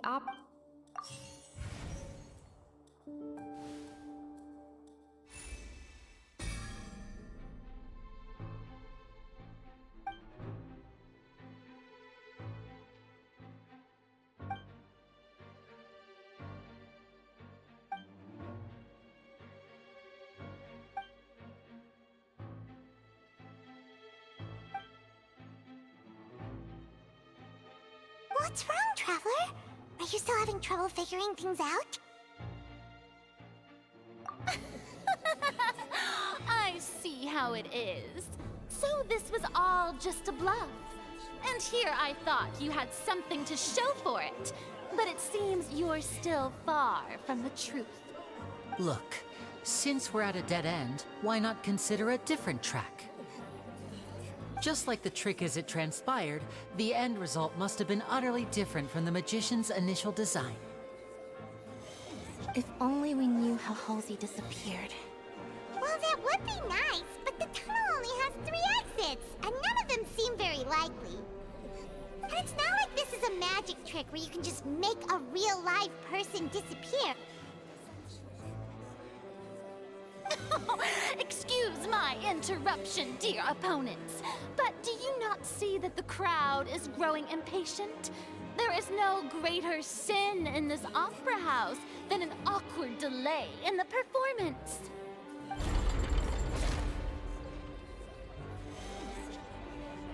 If the defense is unable to make further effective arguments, we will move on to the next stage of the trial.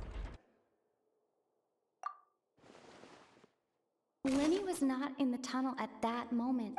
The sound we heard may have come from a clash between the missing Halsey and the criminal. The deceased's name is Cowell, Linny's assistant. He would have been able to tamper with the equipment. The vase was not broken by chance.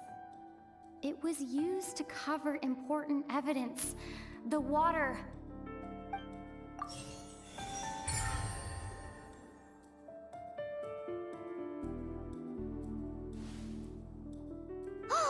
Paimon gets it! It all comes together if Halsey disappeared instead of being kidnapped.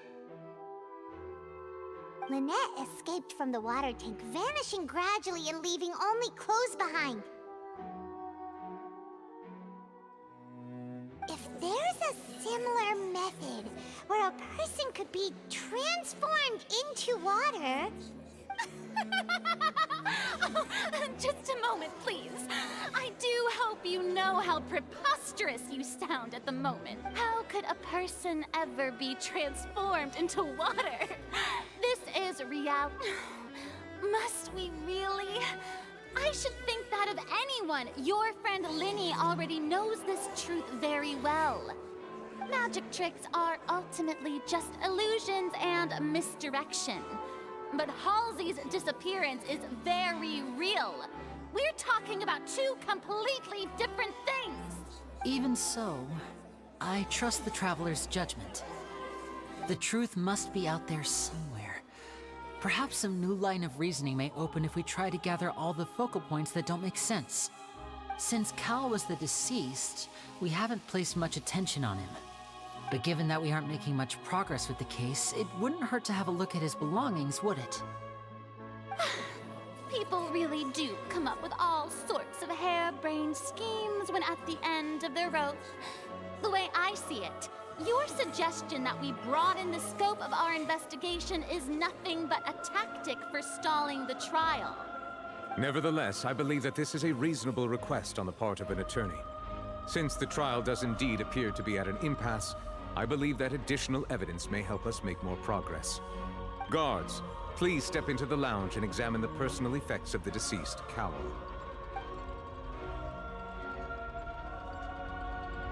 We are still examining the items, but we have already made critical progress that we feel must be shared with everyone post-haste. We discovered several test tubes of fluid within Cowell's baggage, each labeled separately. The notebook in his backpack claims that these fluids are water from the primordial sea. The primordial sea? The note's contents also indicate that Cowell belonged to an organization that sells illegal drugs and that he had an accomplice.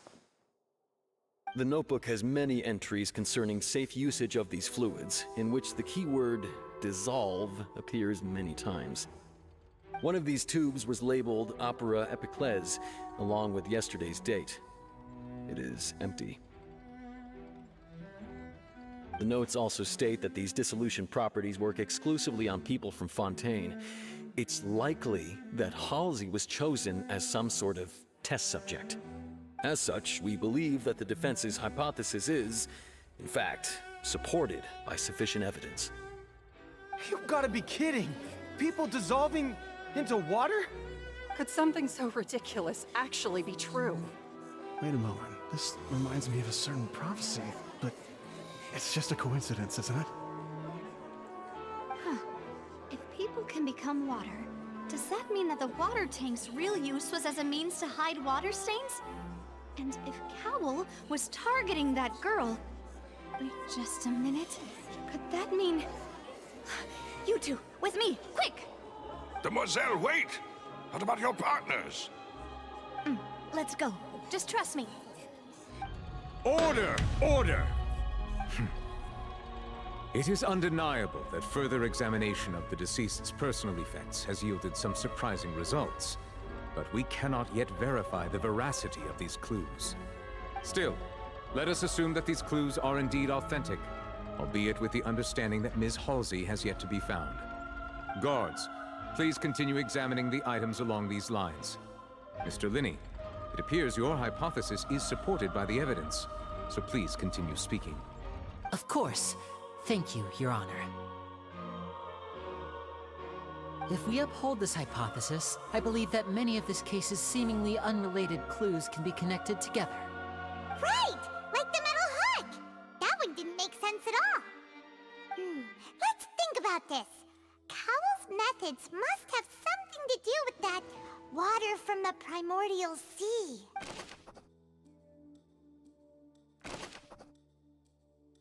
Now it seems like the hook rope was not meant for another magic trick, but was instead some form of triggering mechanism. The water from the primordial sea should already have been prepped before Halsey entered the magic box. The rope that strung the water tank up was lit by the fireworks and cut. The water from the primordial sea should already have been prepped before Halsey entered the magic box. The deceased's name is Cowell, Linny's assistant. Lynette was in the magic box. I remember there was some... Now it seems like the hook rope was... The rope that strung the water tank up... The deceased's name is Now it seems like the hook rope... I remember there was something else with... Lynette was in the magic box on... The rope that strung the water... I remember there was something else within the inner layer of that box.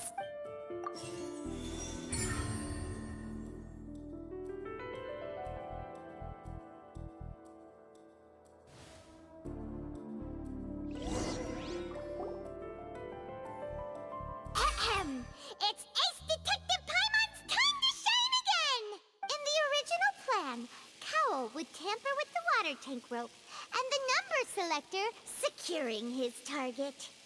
When the magic box containing Halsey was lowered, the metal hook would retract gradually and pierce the balloon at the top of the box. When the balloon attached to the box popped, the water from the primordial seed inside it would pour down and dissolve Halsey. Afterward, Cowl would enter the tunnel and break the flower vase to conceal the water inside the tunnel, with the remaining evidence being covered up by the water tank on stage. But he encountered something unexpected in the tunnel, and wound up being fatally hit by the same water tank he meant to use to cover his tracks. Huh. That does make sense. That actually links together a lot of the more confusing pieces of evidence.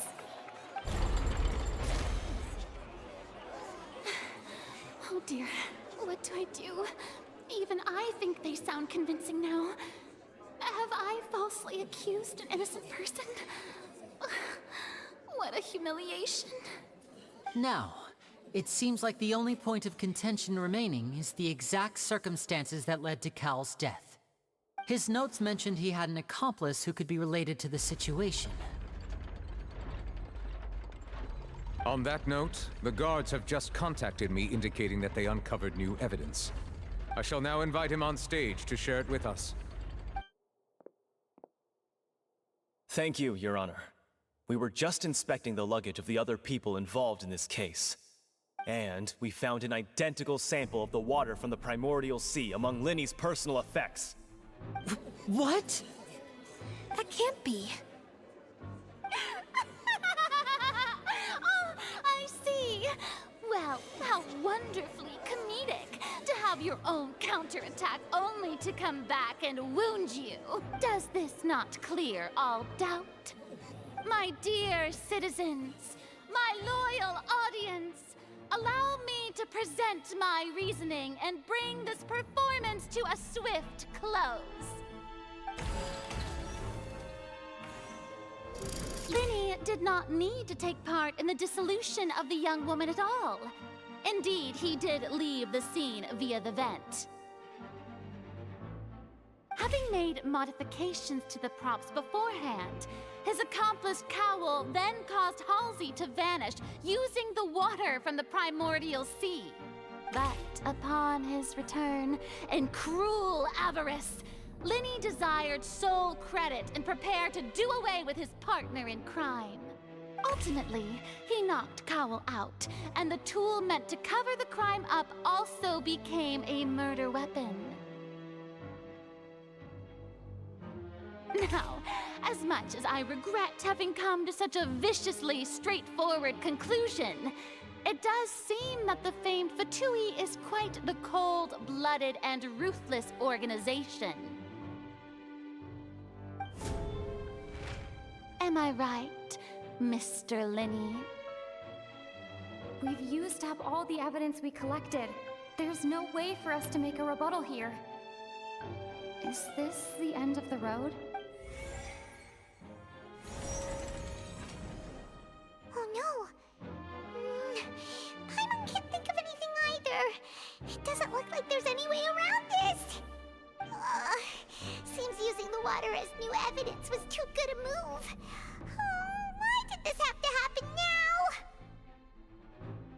I think we've all seen enough now, and we have ample witnesses to my flawless reasoning. I believe this is indeed the finale.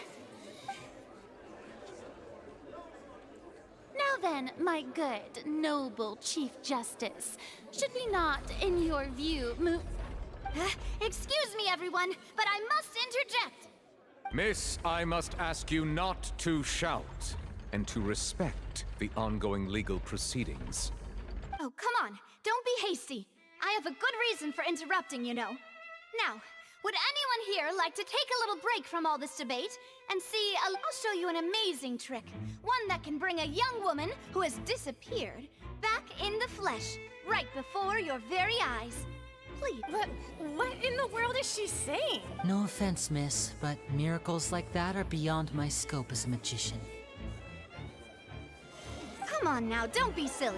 Magic is all about misdirection, isn't it? It often conceals the truth while presenting a fascinating... But once everyone believes the illusion, can't magic reveal the truth to them once again? And wouldn't such a trick be the most marvelous finale to today's performance? Come on, Lenny and Lynette. Give it another go. Don't worry. Spina di Rasula has made the necessary but as the magic makers and stars of the show, I think I should leave the final performance to you. I understand.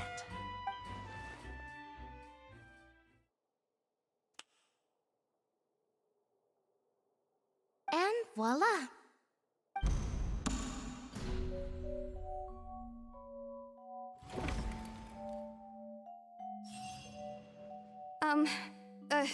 Sorry for the interruption. Wait, isn't that Halsey? So the whole thing about people dissolving wasn't true after all? To be clear, I'm only here because this person told me that if I testified, the merit of doing so would lessen my sentence. I was hiding outside this room listening to the proceedings because I was afraid that I would be the one put on trial. I was just feeling happy that no one had noticed me, and then before I knew it, she caught me. That'll teach you to underestimate us three. Where should I begin? I'm sorry. I'm the one who killed Cowl. I admit it. What? Why? Firstly, my name isn't Halsey. It's Lillian, and I'm originally from Mondstadt. I heard that Linny's show was gonna be a real thriller, but I missed the chance to buy a ticket, so I stole one. That's how I make a living. I steal stuff here and there. And I'd never been caught before. But I was noticed at the harbor a few days ago, and I barely got away. Linny was the one who caught me in the act. Hey, no wonder you look familiar. So you were the thief. Liddy even mentioned that you were pretty skilled. Well, and I thought that would have been the end of it, but then the number selector chose me. He even mentioned the Fortress of Meripede. That's a prison, isn't it? So you can imagine how shocked I was. I thought he was onto me for sure. So I played along with the show while looking for an opening to flee, but then I got water poured on me for no reason, and then someone jumped into the tunnel to nab me. I wasn't going to take that lying down, so I knocked him out and stuffed him into the box. There was nowhere to run from there, though, so I had to change my clothes and hide in a box containing performance costumes. I slipped out after the first guard arrived at the scene and continued hiding inside the opera house. Can a person even hide in there? But I swear, I didn't know that the water tank would fall down. Really, I swear it. Had I known that, I wouldn't have put him in the magic box. I may be a thief, but I'm no killer. Well, that makes everything pretty clear now, doesn't it? This time, we need to tell the entire story from Lillian's perspective.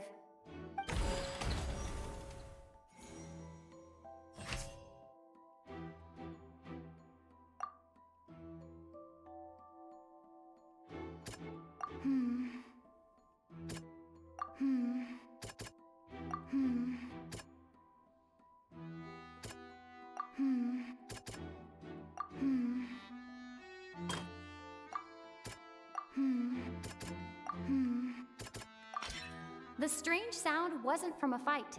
It was Lillian's attempt to break out when she was frightened.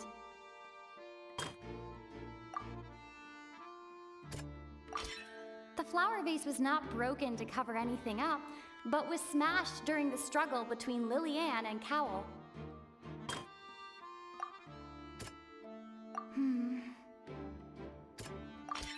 Lillian was afraid that she would be recognized if she left, so she changed clothes and hid, biding her time. Just what one might expect of an experienced thief. And it's Ace Detective Paimon time! Having been selected out of the blue, Lillian panicked. panic only intensified after she entered the tunnel and had water poured on her head.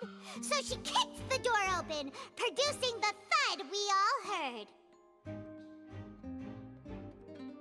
Hearing the commotion, Cowl leapt into the tunnel, only to discover that Lillian had not dissolved.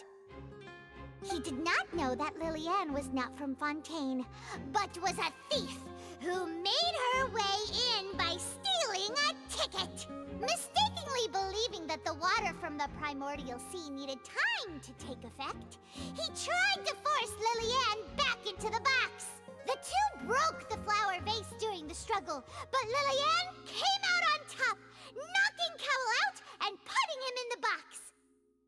With no way of escaping, she changed her clothes and hid in the costume trunk until the performance ended.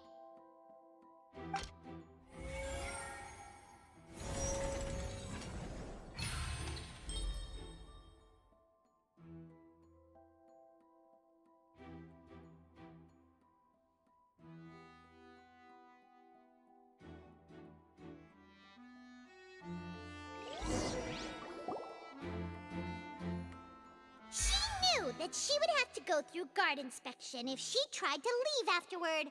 So, she has been trapped in the Opera House these last 2 days. She had already become desperately hungry by the time we were chatting over macarons. So, she swiped 2 of them right under our noses. Talk about a sneaky thief.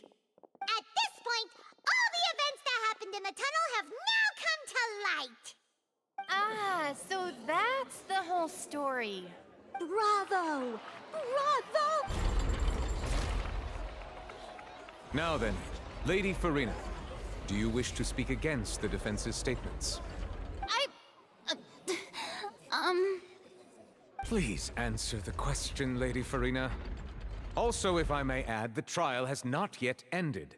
As such, I request that the prosecution not leave the room before the proceedings have concluded. What? Are you reading my mind now?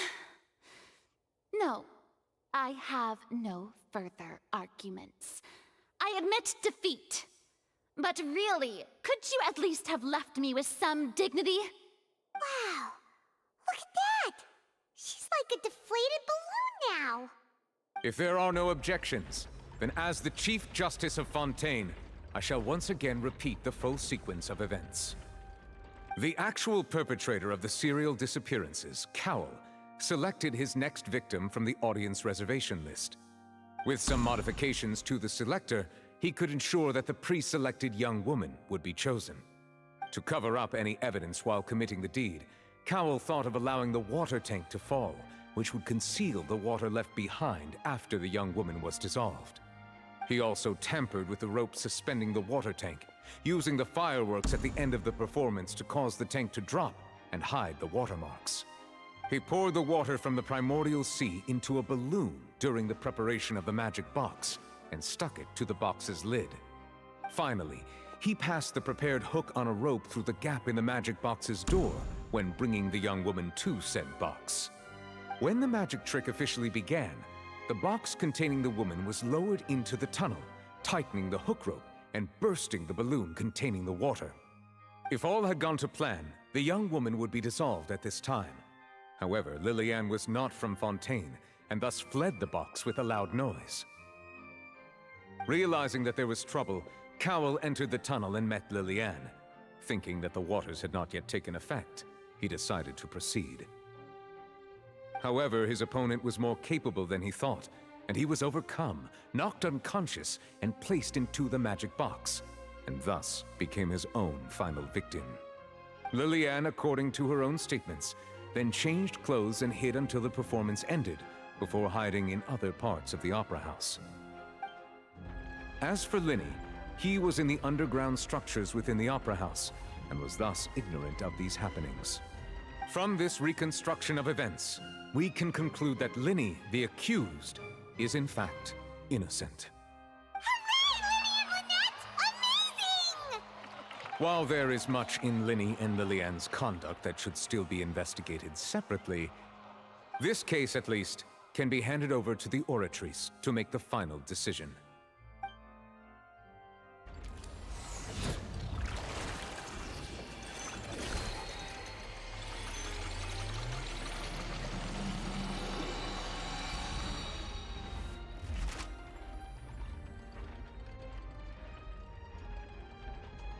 As such, Linny and Lynette are officially declared not guilty.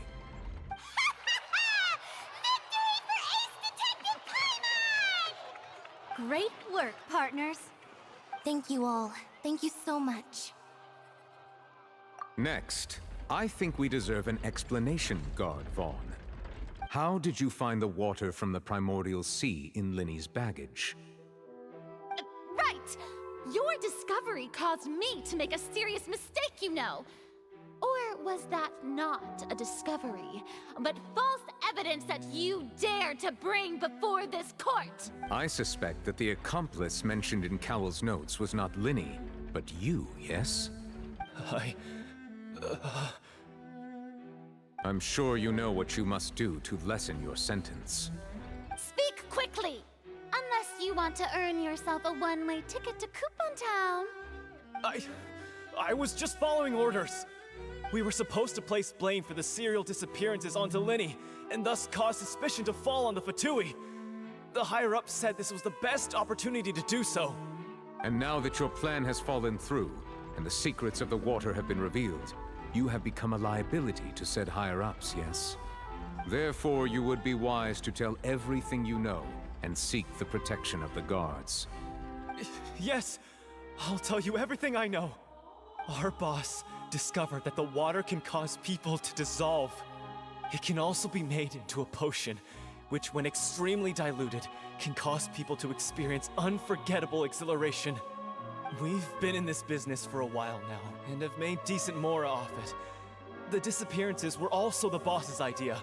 I mean, this is the boss we're talking about. The...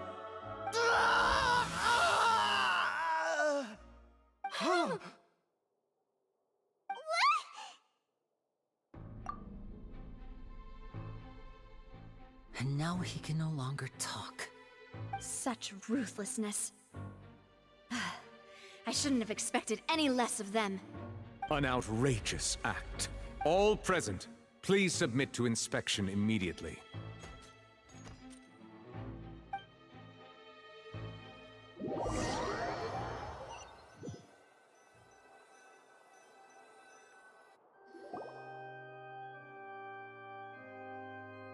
So, we're just going back now? That's... Traveler, Paimon! Please wait. Linny... I know you may not want to speak to me right now.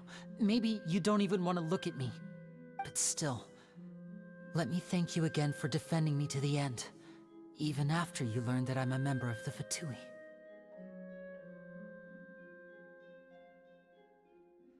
I guess. But regardless, I'd like the opportunity to set things straight. I didn't approach you with any ulterior motives or ill intent. I've spoken to you as myself, just plain Linny this entire time. As for why I'm a Fatus, it's because the goals of the House of the Hearth align with those of an orphan like me. That's all.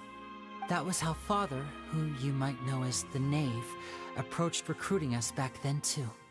The Knave? The one who controls the House of the Hearth?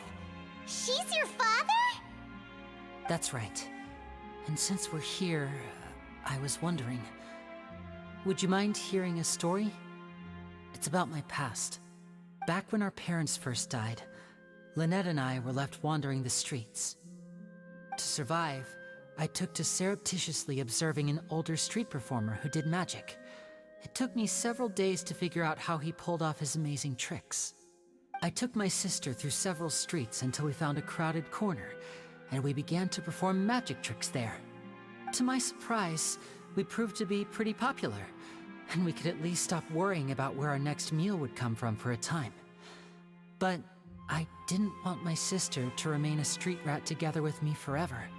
Before long, an aristocrat came to me, and claimed that he wished to take us in after watching my performances. So you went from orphans to nobility just like that? That was how we felt at first, too. As if fate was on our side and we could say goodbye to those painful days. But I gradually discovered that while we were called foster children, he was really after my talent for magic tricks. He would constantly take me to all sorts of banquets to garner attention, which he would then use to expand his social circles. That doesn't seem too bad either. Better than roaming the streets at any rate. It took a while for me to realize just how dark his heart really was. After one particular performance at a banquet, I discovered that Lynette was not on the same return vehicle as me. I waited a long time after we returned home, but she did not come back. I went to that noble's bedroom and asked him about her whereabouts. The answer he gave me was, she caught the eye of the most eminent person at the banquet, so I sent her over as a gift. I mean, you'll be able to perform your magic regardless of who your assistant is, yes? Oh no. So he was gonna... But wouldn't Fontaine's laws deal with such people? As far as outsiders are concerned, this is a relationship akin to adoption or foster care, and they have their ways of escaping the eye of the law. I managed to ferret out the location of the mansion of that so-called eminent person and hurried through the night. But by the time I leaped over the walls, avoided the guards, and made my way in, all I saw was the moonlit ground covered in blood, and the knave standing there in the darkness. So, she'd already taken care of that guy. That's right. She had rescued my sister before she could come to any harm, and had even discovered several girls hidden in a basement, all of them orphans. Father, I mean, the knave, might have seen something in me, and so she made me an offer. The House of the Hearth welcomes you, for your interests align with ours. Here, none will ever betray you. Indeed, betrayal shall never be permitted here. I was hesitant to trust her. I mean, I had just been betrayed by nobles. But she was also quick to destroy the noble who had taken us in at first, giving us back our freedom. Oh, so that's how the two of you joined the House of the Hearth. She has her own plans. She has gained permission from the Tsaritsa to first use the Gnosis' power once she obtains it. She plans to use it to find a way to break the prophecy and save Fontaine. So, she believes in that prophecy too? That's right. The whole House of the Hearth is currently working to combat that crisis. Today's case has also proven that people from Fontaine can indeed dissolve into some sort of water, thus further supporting the prophecy. Everyone at Hotel Bouffe d'été, including the knave, has their roots in Fontaine, and we will always defend our homeland. To us orphans, the only connection we have left to this world, apart from our family, is our homeland. So, from small deeds like distributing magic pockets to huge schemes like stealing a Gnosis, everything is aimed at dealing with that prophecy. It's all right. I understand. The only thing I can do is relate all this to you. I just hope you can understand that even as a member of the House, I have never stopped making my own decisions, and that I believe what I'm doing is right. If you should need anything at all in the future, feel free to find me. I will do my best to help you.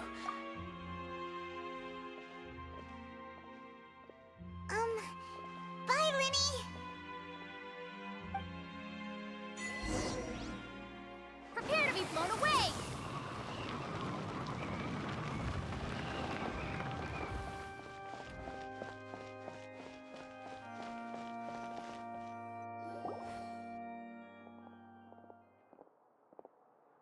Hey there.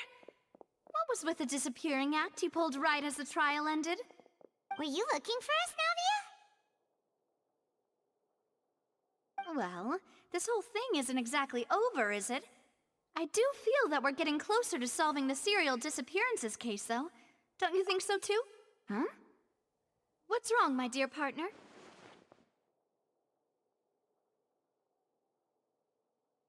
Besides, are you sure we're the ones who can crack a case that's been cold for decades now? And given that there's new evidence from the trial, there should be a trail of breadcrumbs for the Hydro Archon's people to follow now, right? Ah, I see. Well, I won't lie. I'm a little shocked to hear that from you. But I suppose you are just travelers who have only arrived in Fontaine after all. Sorry. I might have been too presumptuous. Don't say that, Navia. Ah, and we were having so much fun investigating with you, too. It was like having new waters flowing into a stagnant mire, causing new hope to spring forth, and the reflection in the murk to become clearer. Sorry about that. I'm a bit prone to nostalgia. Don't mind me. Wait, shall we have a farewell meal? You know, to commemorate our time as partners? Huh? Do we really need to get that formal? Well, guess you really did treat us as partners, huh? Well, I'd just like to have a proper ending to every important memory. That way there are no regrets later. Anyway, it would just be a meal, so it shouldn't take up too much of your time. You don't have to twist Paimon's arm. If Boss Navia's treating, count Paimon in! Oh, wonderful. In that case, why don't we return to the Court of Fontaine and head to the Hotel de Boer? I believe... All right, then. Let's have our farewell